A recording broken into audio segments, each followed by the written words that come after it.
والنجم إذا حوى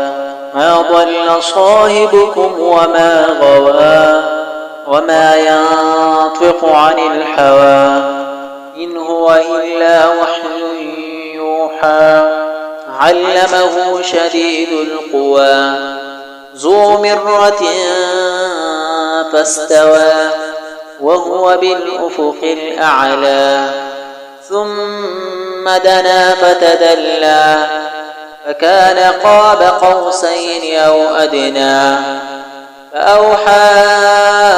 إلى عبده ما أوحى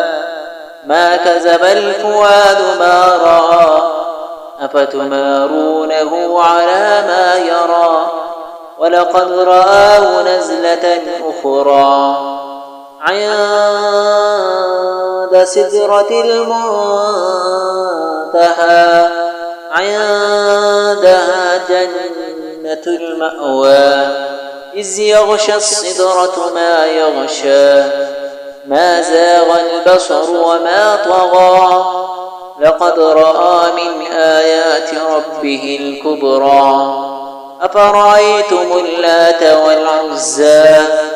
ومناة الثالثة الأخرى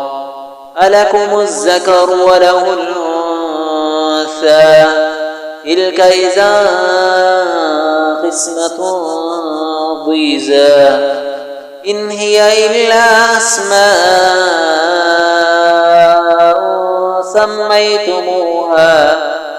سميتموها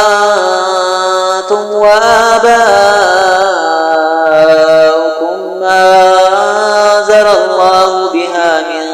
سلطان إن يتبعون إلا الظن وما تحوى الأنفس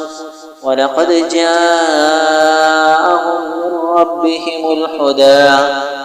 أم للإنسان ما تمنى فلله الآخرة والأولى